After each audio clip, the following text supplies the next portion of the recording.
Welcome to Unleash Your Inner Goldilocks, how to get it just right. Thank you so much for joining us on another episode to have a meaningful and socially impactful conversation.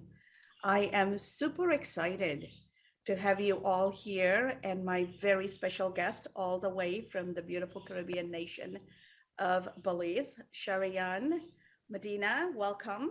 And such Hi. Hi, good morning. It's a pleasure and an honor to be here with you, Dr. Cass, on your show, your international show.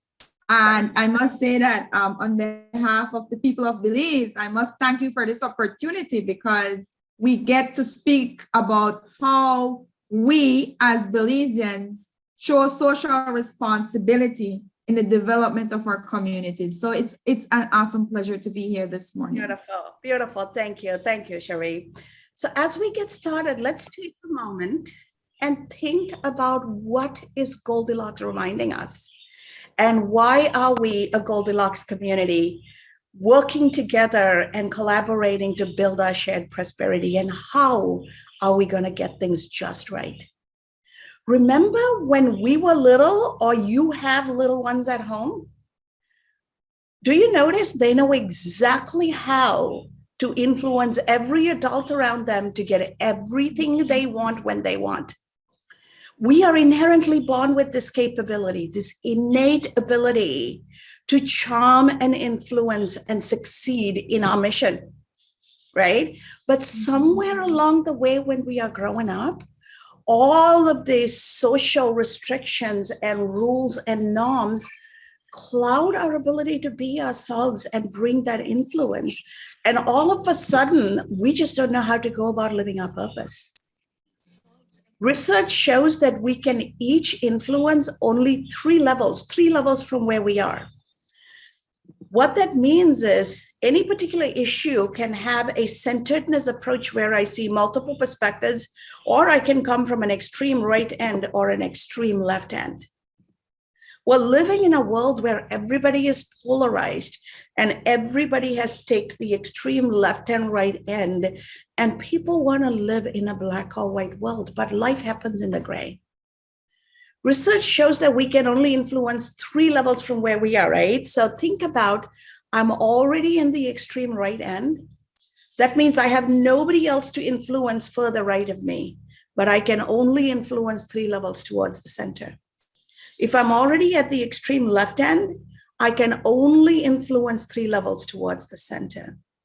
But what if I take the time and invest in my community and get to know how situations and scenarios affect different people? And I come from that centeredness, whether it's true to me or not, I realize it's true to the others. And I come from that place of centeredness.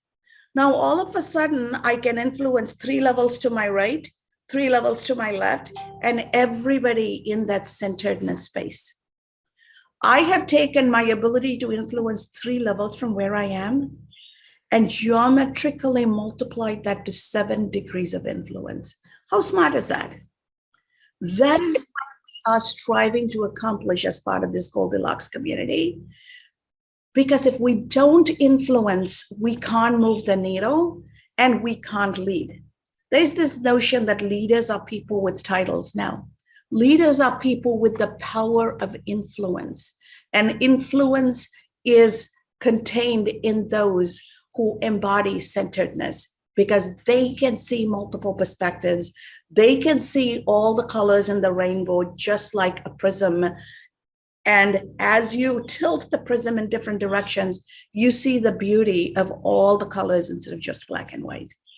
How are we going to bring that ability to stay centered, influence, and build that shared prosperity is what we strive for as part of this Goldilocks community. Think about what your purpose is. Your purpose itself sits in the centeredness of what you love, what you're great at, and what the world needs. If you love something and the world needs it, but you're not great at it, somebody else is going to be the one fulfilling the need for that society. If you're great at it and the world needs it, but you don't love it, oh God, you're going to be crabby giving it, right? So the world is going to see that you're not happy doing it. It's not coming from inside of you. It is just a task that you're doing. It is not something you're transforming, right? So to go from a transactional world to a transformational world, to truly build sustainable progress and economic empowerment for you and those you serve, has to come from the centeredness of what you love, what you're great at, and what the world needs. There are three nuggets of wisdom or thoughts I want us to take into today's conversation as we get started with Sharianne. And those three are: first, get centered on our shared humanity. Nothing is as important as we all come from the same place. We're all created equal, and we are all a part of this humanity, and that makes us all equal, and we all bleed red, right? It doesn't matter if you're royalty, we all bleed red. So social responsibility starts with putting our shared humanity first. If we do not relate to our shared humanity, we are never going to get centered, and therefore we are never going to be able to influence, which means we're never going to be able to accomplish our purpose. The second point of wisdom I want us to take into the conversation is the importance of mindfully serving the human need. Mindful is the operative word here. We have to be mindful and respectful and caring and compassionate, right? Mindful embodies all of that. In understanding the human need, safety and security are basic human needs. Providing them with mindful leadership builds resilient communities. If a community is starving, if the community doesn't have meals on its table, and if the community doesn't have roof over its head, they are reduced to a basic survival mode. And at that mode of survival, there is no humanity. There is a basic animal instinct. And it is be prey or be the predator. The survival mode, when the basic needs of human society is not met, we live in a predator or prey society, and even every prey would attempt to be the predator for the mere survival instinct. So we have to be very mindful. How do we create an environment where we pull people above the basic human needs, where their safety and security is in place? And now we can inspire them, and we can give them a shared purpose to strive towards.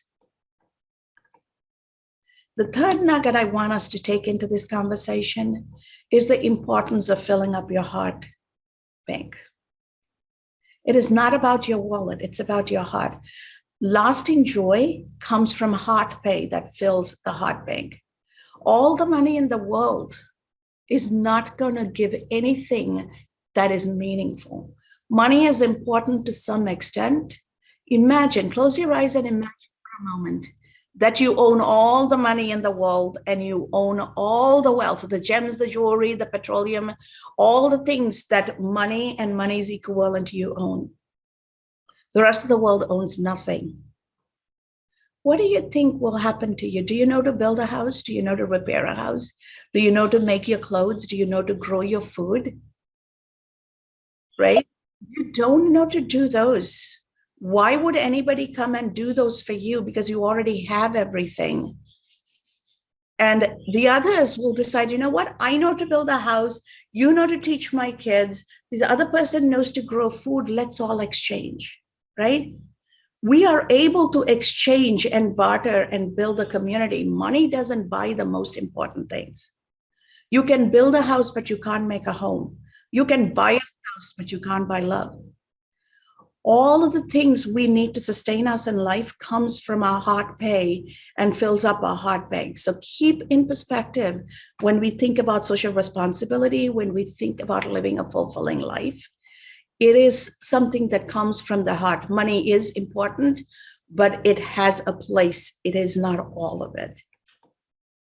So with that said, I am so honored and excited to have a conversation about shaping community via social responsibility with this amazing lady, Sherry Ann Obando Medina, who I serendipitously met in the country of Belize.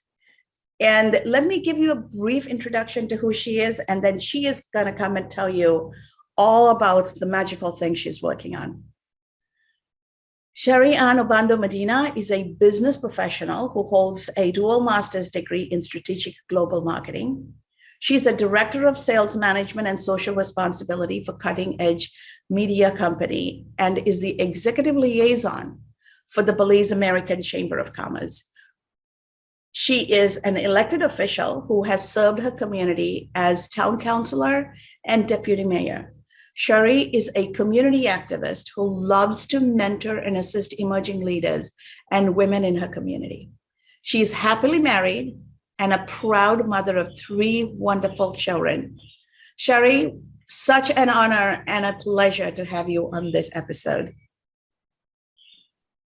Good morning again, everyone. And Dr. Cass, I must say again how excited I am to be here this morning with the world. And I must, first of all, thank you for the opportunity.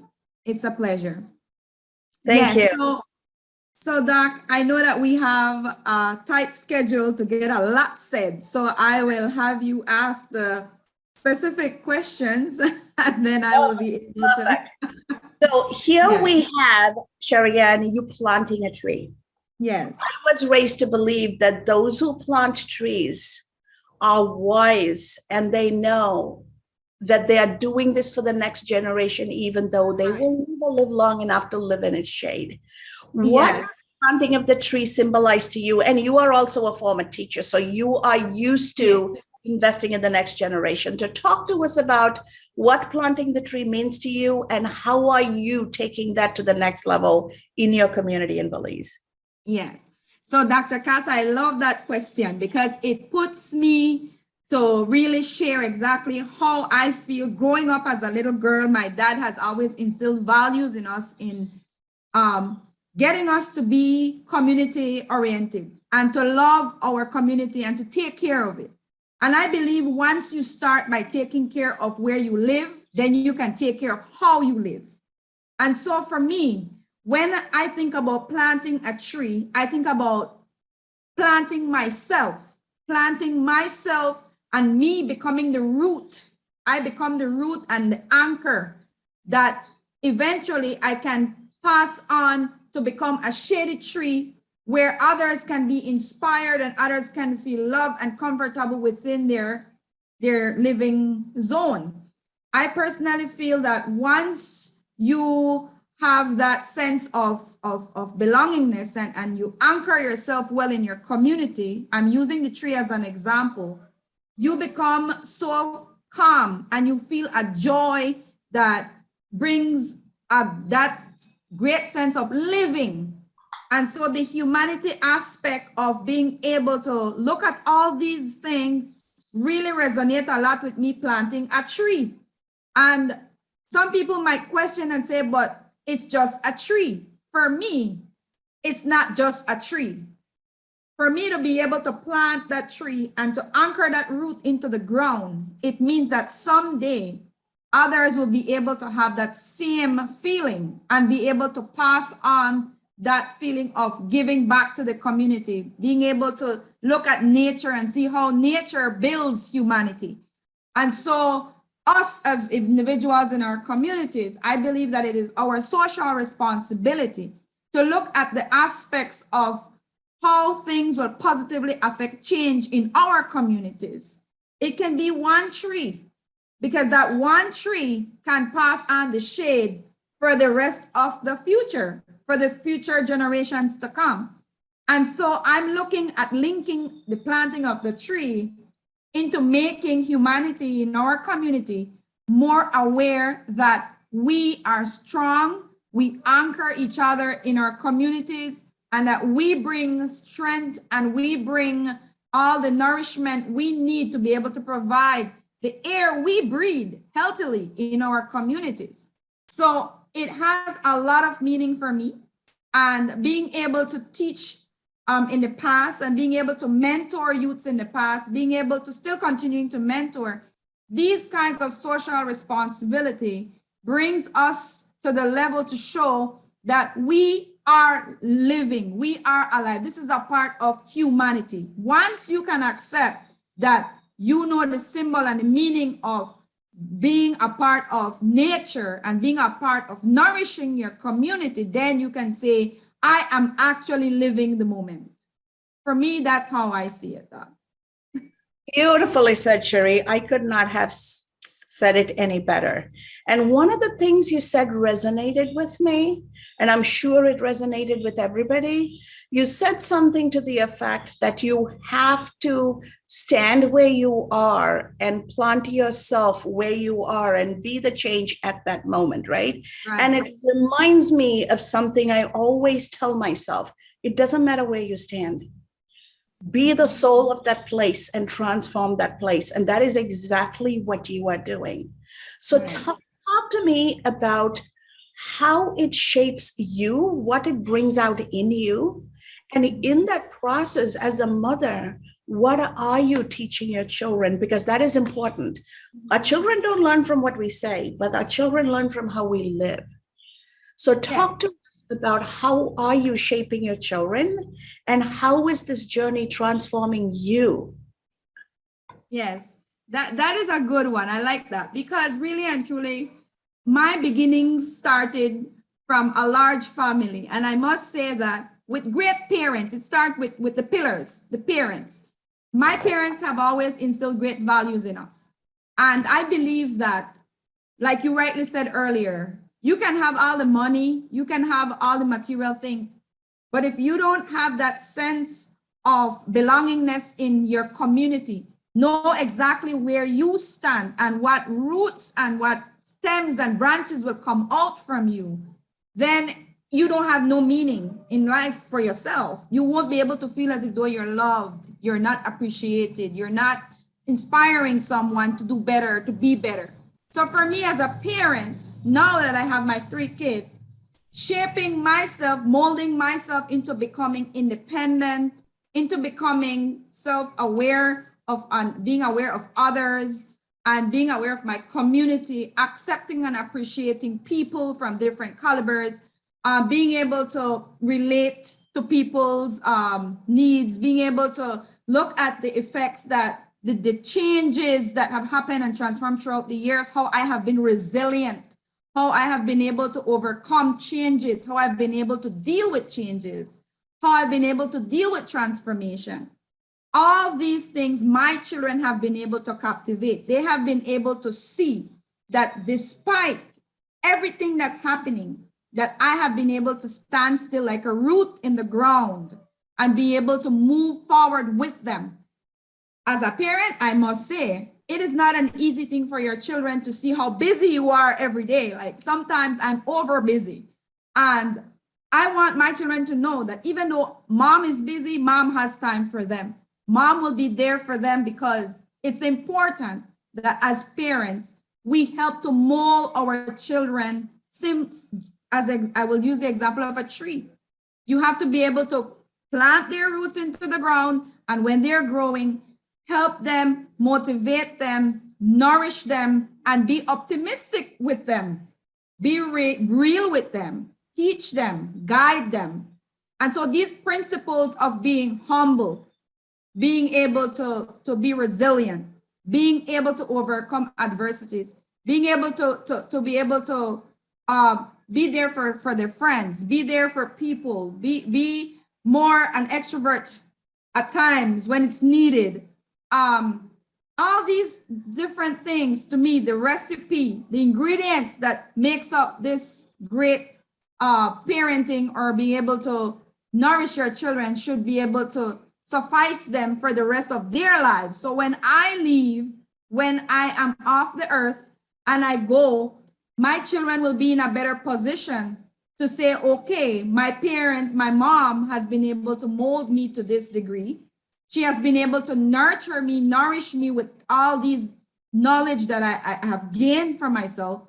And I'll be able to put it in use so that I can survive in this world today. because it's important that we set up and we train and teach our children to be prepared for anything that comes their way. They need to be able to grow up to be strong, resilient, and humble, because at the end of the day, that's going to take them a very, very, very long way in life. That's how I see parenting with my kids, and that's how I continue to mold and grow them. Wonderful. I am so glad to hear you combine parenting with humility and resilience, right? It's so easy in the modern day to teach children that they can be anything they want and they are the most important thing in the world, but forget to teach them the importance of humility. And without humility, life as an adult is a struggle. And it warms my heart to hear you say that.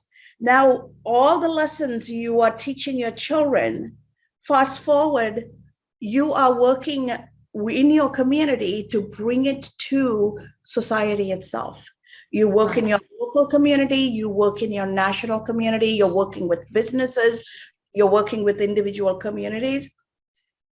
Excuse me. So what does that feel like? And the reason I ask is you and I don't come from developed countries like the United States.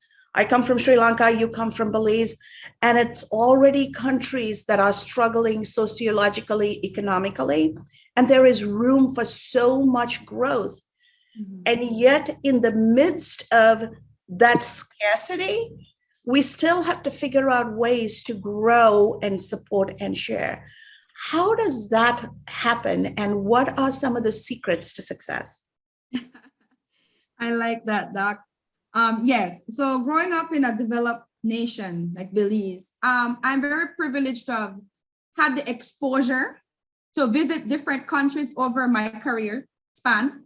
And visiting these developing countries have been able to open my eyes a bit about how Belize can copy some of these good practices. I'm not saying we want to have all these fancy skyscrapers and all these fancy things, aesthetics like the other countries do. But I believe that a developing nation like Belize has been able to grow, and we need, as individuals like myself, considering myself a community activist, I've been able to put myself in a position where I would want to see positive changes in making sure that we can guarantee that in the future, our children will be living in a safe haven. So if we get out there and we use our best practices, we use these individual networks that we have to make it happen for our little communities, reach out, do something positive, always be positive about things that will work, and network in a way that we combine leaders, young people, the old, the middle-aged, the business community, the NGOs, and everybody. We pull everybody together, because at the end of the day, we cannot survive if we just go by anything that is just political. We need to look at the reality of how developing nations get developed. And if we can be the change, if we can get out there and put our feet down there and actually get our hands dirty and say, we are going to make it happen now, not tomorrow, then the change will happen. Because it takes people with the ambition, people who have the gifts, the talents. And I'm pretty sure here in Belize, we have a lot of individuals who hold great ideas, hold great talents, who hold rich things that we cannot buy at the store, but they have all these great ideas that are a gem, that are so precious, that if we pull these ideas together and we come as communities and we work together to make changes for our communities, then we'll be able to see change. Because little by little, Belize is known to be one of the most prestigious, one of the most beautiful nations in the world. But I'll tell you something, Belize can grow more if only we put our best efforts together and we nourish what we all have together and make it grow. So for me, secret to success would be collaboration, networking, and community involvement, and positive, impactful programs, and being able to have the drive to be able to be the key, to be able to open doors, to open locks, and to make it happen. But we need to be the change now. We cannot be the change tomorrow. We need to be the change now. So when the future generation gets older, they will continue to make that change continue. It will be a continuity. It will not be reinventing the wheel all over again. We need to be able to have continuity in all we do. If we continue to do that, if we continue to hold every person in our country responsible for being for their own actions and be able to do positive things in their communities, then I'm pretty sure Belize is going to be very, very much way up there in the future. And I'm looking forward to seeing our developing nation really be considered a developed nation pretty soon. I can hear your passion and I can hear your commitment just jump off the screen. And it is so exciting to hear you say that. Couple of things you said. You talked about the importance of building a civil society. It's not just the government and the business. The Right. households need to get involved. The NGOs need to get involved. And groups across society need to come together so that we truly have a civil society that is focused on our shared progress being the operative word. And the other thing you said is about the importance of being the change now and allowing and giving the opportunity for future generations to continue our work. So it's very much similar to how I look at it. We stand on the shoulders of those who came before us because they've lifted us up that high. And then while we stand on the shoulders, we need to move forward and add more to the progress so that next generation can stand on those shoulders and so on and so forth.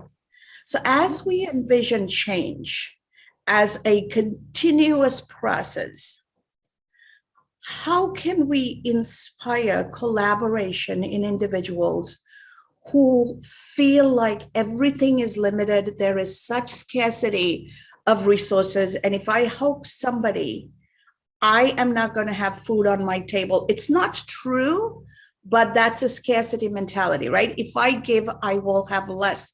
Instead of looking around Belize and saying, oh my God, Mother Nature has blessed us so much. There is enough for everybody and then some. How do we help people get to that place of abundance? Because from the place of abundance, there is shared prosperity. From the place of scarcity, there is dragging everybody else down. How do we flip the script, not just for Belize, but in most developing nations? And I would say even in developed nations where minority populations are concerned, women in the workplace, minorities in the workplace, anytime people haven't been given an opportunity, the scarcity mentality sets in, and then we become our own hindrance to progress. What, from your perspective, is the secret sauce? I would say equality has a lot to do with it. I would say opportunities have a lot to do with it. And I believe that today's age and era that we're living in paints out exactly how we can make the transformation. I believe that the little sauce that you're talking about that would make everything just tie in and work together would be when we have those individuals who tend to maybe have the big portion of the pie, but yet they prefer to keep 3/4 of that pie and just share 1/4 of it. Like you rightly said, Belize is rich with Mother Nature. We have a lot to offer. Everybody in Belize can get a piece of this pie.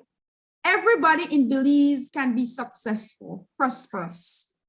But if we only limit an amount of people to have, and these people who have don't have that in them to share and to give, then we're dealing with a serious problem of scarcity, like you rightly said. We want to be able to have enough for everyone to feed off that pie.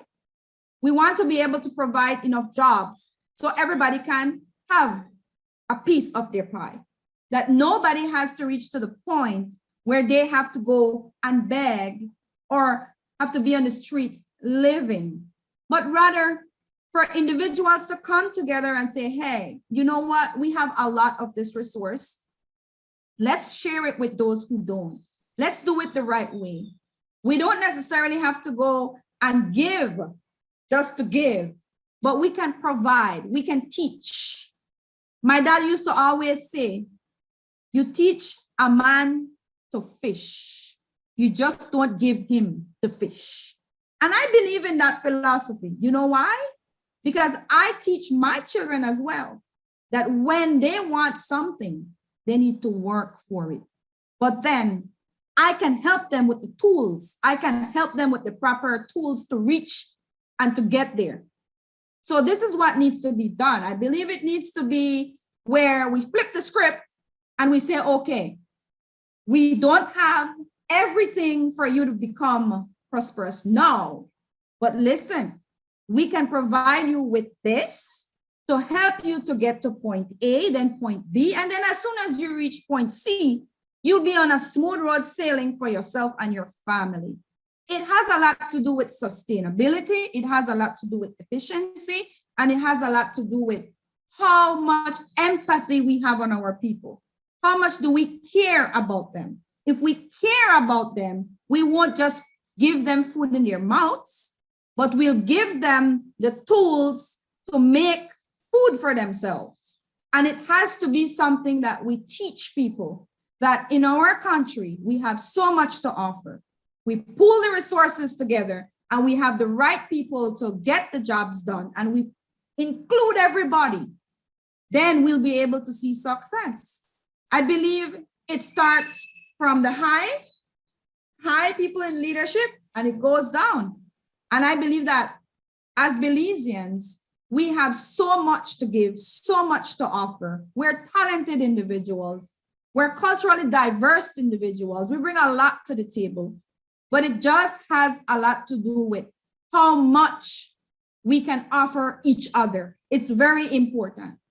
I might be able to offer you something, Doc, that maybe you have never been offered before, and you offer something to me that I have never been offered before.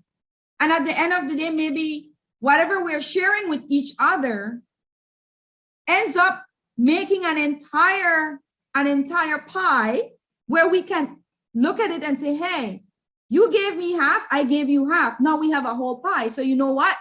Let's share it. Let's go out there and be community driven. Let's involve everybody. Let's work together. And I believe this is what's lacking. And if we can come to the realization that we need each other, that we need to support each other, despite anything that's out there, if it's political, religious, whatever it is, we need to look at the human aspect of life. If we can help each other now, then we will make the lives easier for our future generation, because they will be able to come and grow and see what we are doing and what we have done. And they will do the best, follow the best practices, and this will make everybody's lives easier. For me, that's how I see it. Spot on, absolutely spot on. Because ultimately, our humanity is what grounds us. And our empathy is what makes us human, right? Mm-hmm. Because we're born looking like actual human beings, but embodying our humanity is our choice. We wake up every morning and decide, am I going to show up with my humanity, or am I going to be a total jerk, right? Mm-hmm. We get to choose that every day. And as we make that choice, as you say, it is so important to share, because when we share, we show people they matter. Yes. We make sure that they feel cared for. And when people are cared for, then they're able to get off of that fight or flight, prey or predator mode and start realizing, you know what?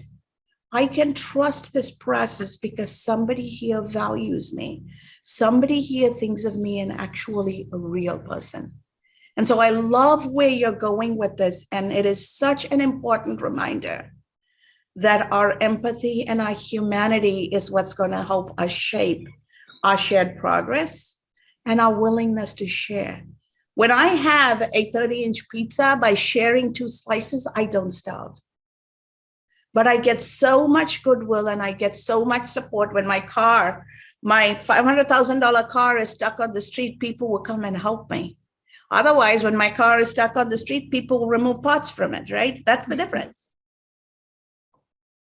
Yeah, that's true. That is true, Dr. Cass.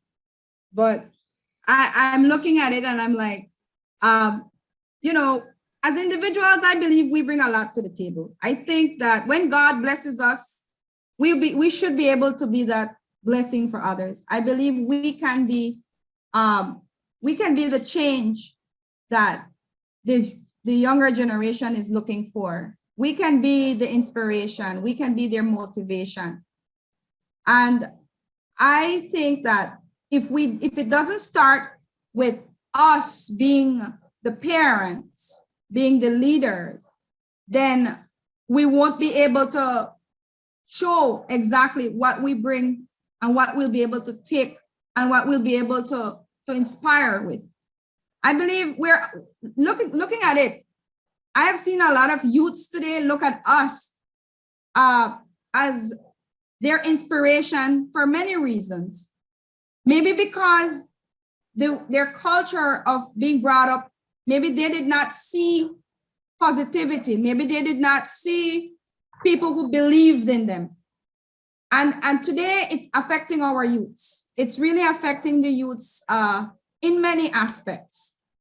I believe the more positive things you can have in your mind, the more positive people you can be around, the more inspiring words you can hear from adults, the more from your teachers, from your educators, that is, from your leaders, then the more you will feed on to these kinds of things and the more optimistic you become.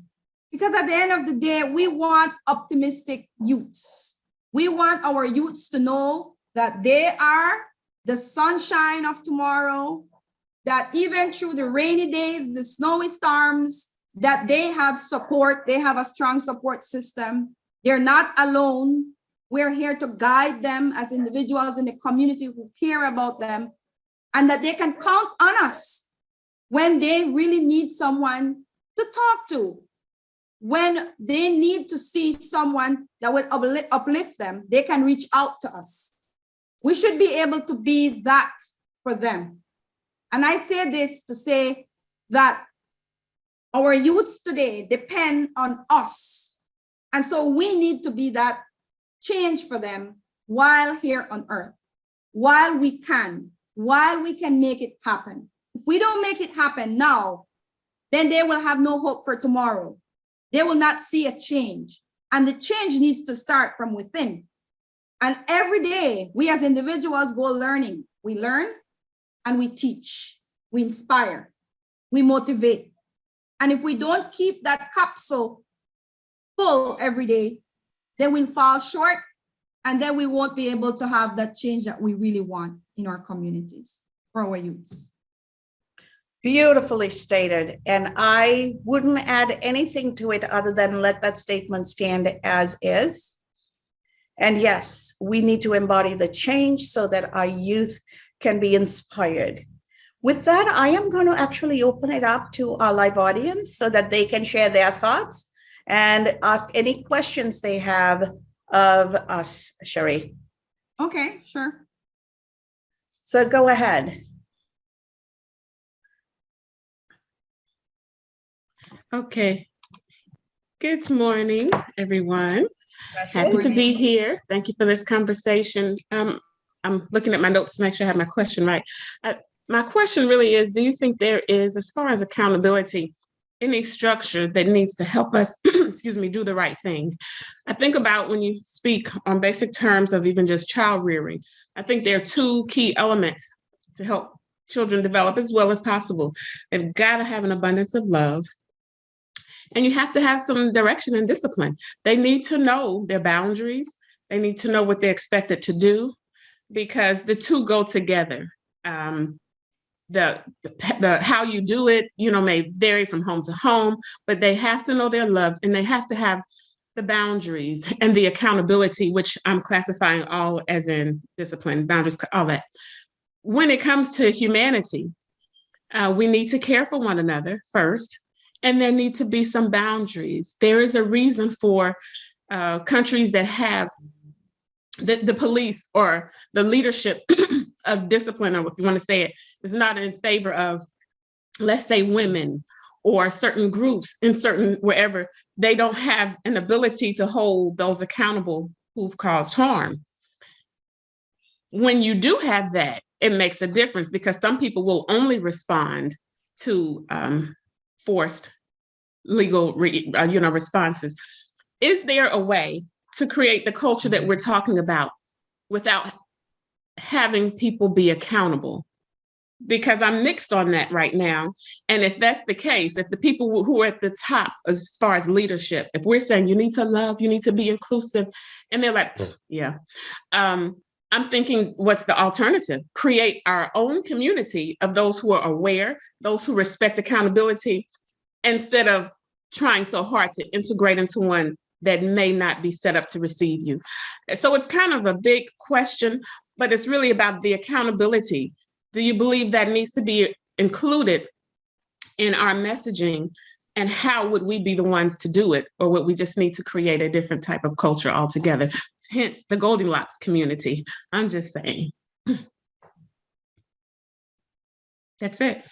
Thank you. Thank you for that very insightful and actually realistic question, Precious.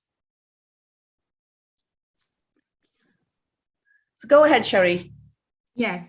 So looking at how you've said some really nice stuff there. I must say that looking at how here in Belize, we have a lot of young people who look up on leaders, their elders, for that level of motivation, that level of guidance. A lot of times we find ourselves being caught up where we don't have the support system in place that would make these individuals,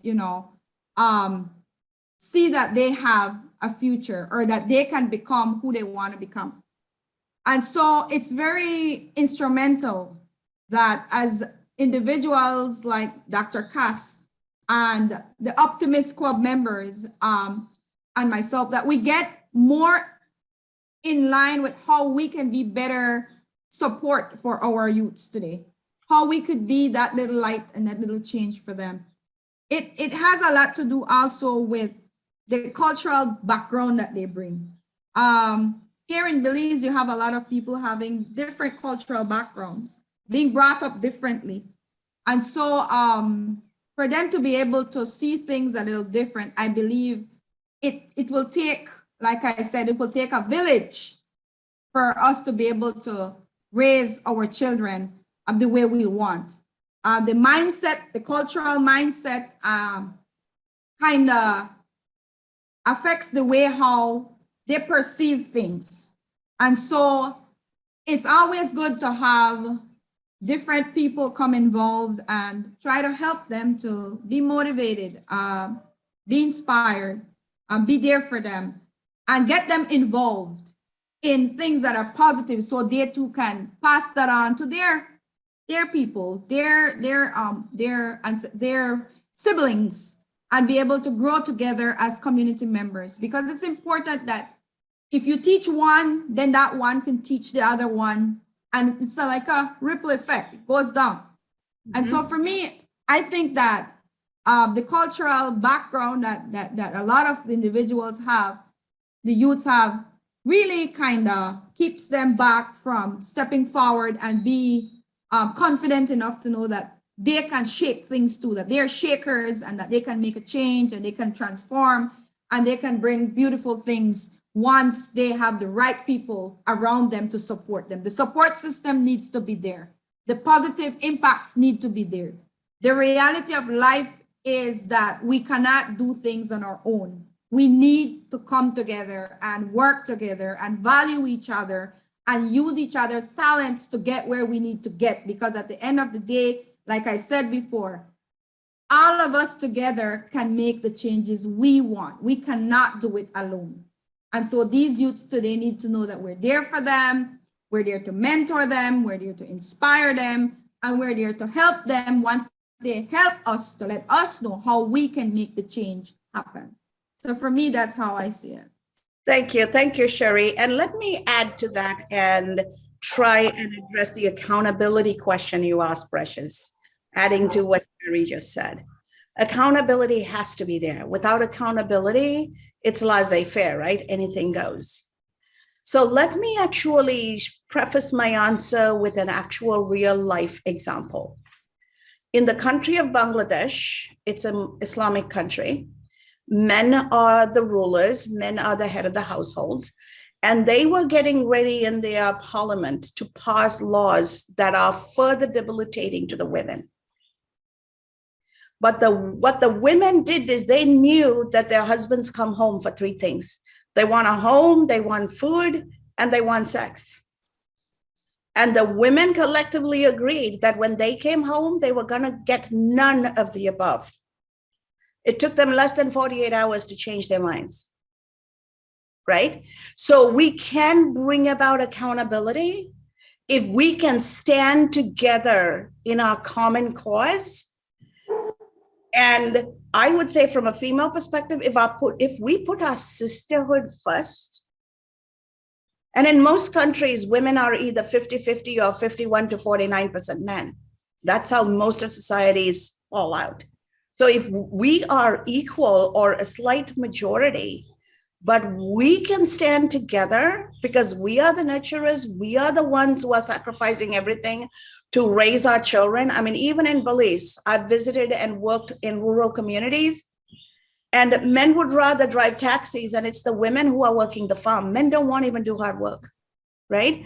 So if women could come together instead of figuring, oh, let me steal somebody else's husband so that I can get that money to put a roof over my head. If we as women can come together, or we as a minority of any kind that has a common cause come together, we can bring about accountability. It doesn't take too long, right?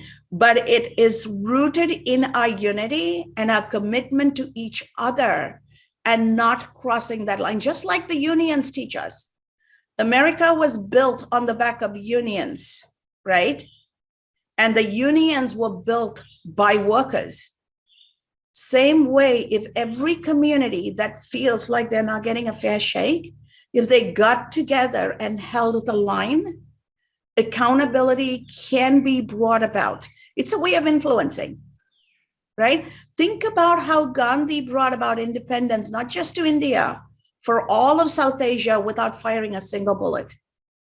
All he did was teach South Asians to pick their own cotton, weave their own fabric, wear their own clothes, and boycott the British cotton industry that they actually took from the Asian countries and brought back to sell. So India helped bankrupt the British crown, and through that process, they got independence. To this day, India's flag includes that fabric weaving, hand weaving thing, right? So it's possible. It doesn't have to be physical strength. It doesn't have to be, fighting. It can be very quiet. The quiet power. Martin Luther King and Nelson Mandela took Gandhi's blueprint of satyagraha. Satyagraha is nonviolence, peace movement, and fasting. There are ways we as women, we as minorities, we as a community that is not given a fair shake, We can hold people accountable by coming together, but it is only possible if we're willing to stick together. If one person crosses that line, all is lost. That would be my approach, because I have been the benefactor of that lived experience in South Asia. That's how we bring about change. Not by Thank you so much for that. I'm sorry. Go ahead. I was just going to say, when you talk about even minorities, when so-called minorities come together, who's the minority now? Mm-hmm. It's about coming together, because even sometimes the language, it reflects the systems that are already in leadership, and who wants to give up power. They may, like she said, maybe a third of piece of the pie, but who's going to really integrate to the point that there's now equality if you're in a position of whatever term we want to call it, unfair abundance, let's say that. But when people who have an awareness and who are willing to hold accountable forces and systems around us, then, excuse me, I'm sorry. When we're able to do that, we're not the minority. It's just being able and being willing to harness your power, recognizing it first, and then harness it. And then you don't keep begging for things that are really yours in the first place, but that have been taken. It's just power in that. I appreciate the way you explained it. And that 48 hours, that's power. Yes. Thank you for that. And remember, there's a difference between power of position and power of influence. And all day, power of influence will win over and transform positional power. Positional power is transient. Influential power is sustainable. And that is what we need to build. That is what Goldilocks community is all about, because we are going to change the world through the power of influence. And thank you so much for that amazing question, Precious. And thank you for that wonderful answer, Cherie. Robin, do you have a question? I know you always have a question. Yes. I was thinking that you and Precious have already asked all the good questions, but I do have a question, and in the terms of the, actually a couple of questions, wiggled them in here, but in terms of planting the tree, where did you, I assume that this was literal, that you literally planted a tree, and where did you plant it, and in addition to the sunlight, which obviously just is free, trees would need to be watered, etc. And so I'm wondering, where you planted it, was there a mechanism to water it? Or in Belize, is there enough moisture that they just grow naturally? And that kind of leads into my next question, that change is both individual and it's also on the group level.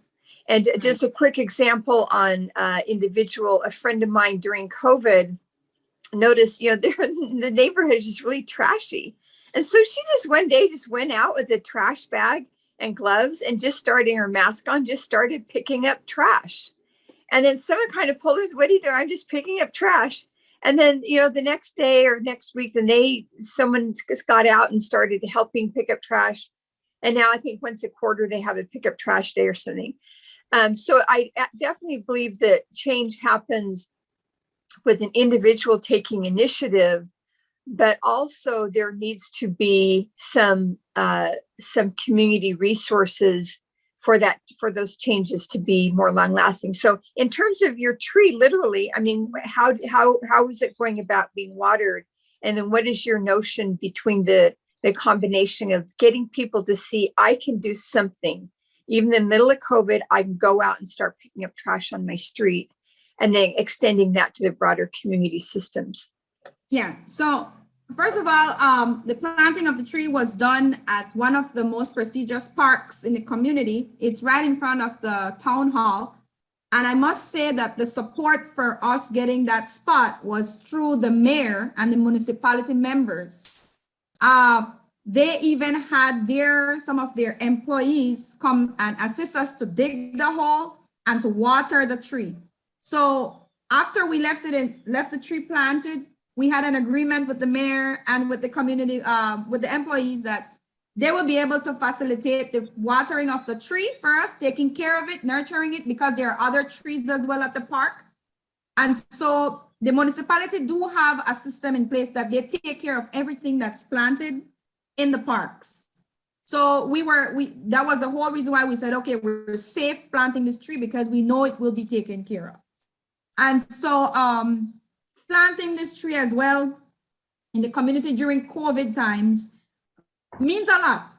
It means that we do see that despite the fact that there is this pandemic that's plaguing all of us, we can still bring change and transformation in our communities that will bring better air system. Maybe we plant more trees, we have better oxygen levels for us to breathe. So all of these changes do not require for us to go and really be in a big crowd and be having a concert or something. We're not like clustered together. We can plant the tree, we can wear our mask, keep wearing our mask, and we can go home. It's not like we're gonna have a party planting a tree and a lot of people are gonna be there and we're gonna be shaking hands and hugging, and no. But small things like these, planting a tree, picking up the garbage, getting a bag, picking up the garbage and cleaning the community speaks volume that you do care about having a healthy community in order for you to have healthy individuals. And so this little change that we did, this little project that we did in the town is an ongoing thing. It's yes, we planted a tree on Optimist Day, but it is something that I personally get to do on a regular basis in helping my community to do several other little projects. Maybe it's a giving back feeding program, or it's a donation for back to school supplies, or it's something that will make me feel that I am doing my part as a community member to bring that little change that I want to see in my community. Like you said, it has to start with you. It has to start with the individual. If it doesn't start with you, then you cannot make that, you cannot inspire others to do the same. We need to be the change. We need to be the reason why change is happening. And we bring that accountability to the table. And in the process, we are showing people what accountability to our society looks like. I love that closing thought from you. And let's take a moment and remind everybody, go ahead to our YouTube channel, Transform with Dr. Cass, and catch all our episodes. You can listen to it with your family. You can share it. Make sure you subscribe and create the buzz and share this message, because passing this message is equally important to starting a conversation. We cannot wait to have you come back and join us for another week. And remember, we as a Goldilocks community come together every week to inspire each other and transform our lives so that as we go through our day-to-day, we value every human interaction, knowing that each human interaction is our opportunity for transformation.